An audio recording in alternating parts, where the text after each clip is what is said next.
It's the kind that settles deep in your bones, that makes you dread Monday before the weekend even starts.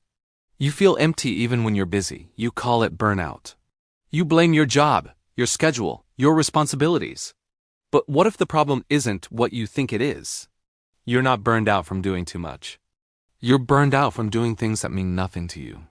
From spending your precious energy on work that doesn't fulfill you, on goals that aren't even yours, on a life that doesn't align with who you truly are. That's not just burnout. That's your soul telling you something is wrong. And no amount of vacation is going to fix that. Think about the last time you worked on something you genuinely cared about. Something that excited you, that made you lose all track of time. You didn't feel drained afterward, did you? You felt alive.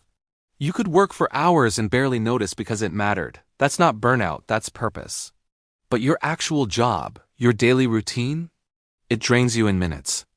Because you're spending your life force on things that don't feed your soul, and your body is screaming at you to stop. If you're feeling this in your chest right now, share this with someone you know who's grinding but dying inside. That friend who looks successful but is secretly miserable. Send them this. Because sometimes we just need permission to admit our life isn't working. Here's what's really happening. You're living someone else's version of success. Maybe it's the career your parents wanted for you, the life that society told you to build, or the goals that look great on social media, but feel hollow in real life. And you're wondering why you can't just be happy with it. Why you feel ungrateful for wanting something more when you already have so much. But it's not about wanting more. It's about wanting different. You don't need a bigger title or more money. You need alignment. You need to spend your days doing things that actually matter to you. Things that make you feel like yourself. Right now, you might feel like a stranger in your own life, just going through the motions. That disconnection is what's exhausting you. The lie we've all been sold is this. Work hard, climb the ladder, get the promotion, make the money, and then you'll be happy. But maybe you did all that, and you're not happy. You're successful and miserable, accomplished and empty. And now you feel stuck, trapped by a life you can't afford to leave, golden handcuffs, a golden cage. You have the job everyone wants, and you hate it, but you can't quit. What would you do? You'd have to start over, admit you were wrong, and face the fear that you wasted years building the wrong thing. So you stay. And every day, it takes a little more from you. A little more joy, a little more of who you used to be until you're just a shell. Successful on paper, but dead on the inside. Here's what people don't get about burnout. It's not about working less. Some of the most fulfilled people I know work harder than anyone. But they're working on things they love, things that challenge them in a good way, things that align with their purpose.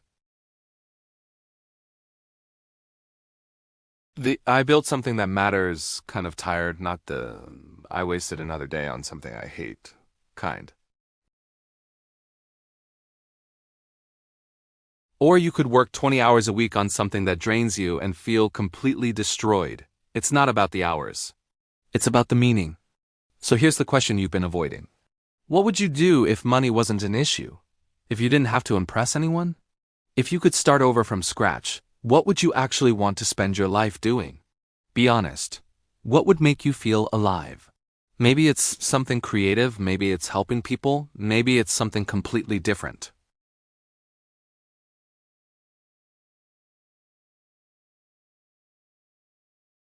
You can't heal burnout by resting from the wrong life. You heal it by building the right one. I know what you're thinking. That's not realistic. I have bills, responsibilities. I can't just quit and follow my passion.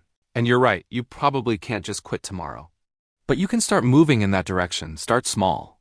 An hour a week on that thing that lights you up. A side project that means something. A class.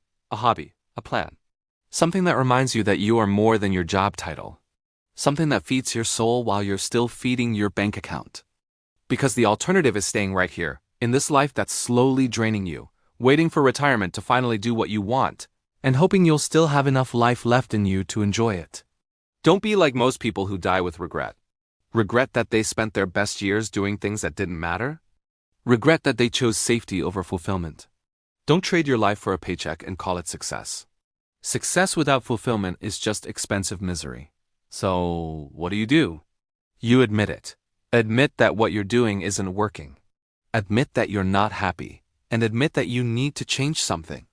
Not everything at once. Just one thing. Take one step toward the life you actually want. It's scary, I know. Change always is. But you know what's scarier? Waking up at 60 and realizing you spent your whole life doing things you hated. That's the real tragedy. Not failure, not risk, but regret. So take the risk. Start small, but start.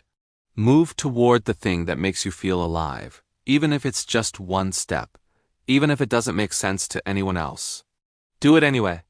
Because you deserve a life that doesn't drain you.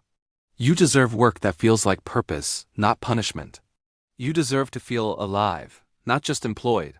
And you'll never get there by staying where you are, so stop waiting. Stop making excuses. Stop building someone else's dream while yours dies inside you. Start today. Start moving. Start living. Your life is waiting. Go live it. Thanks for watching.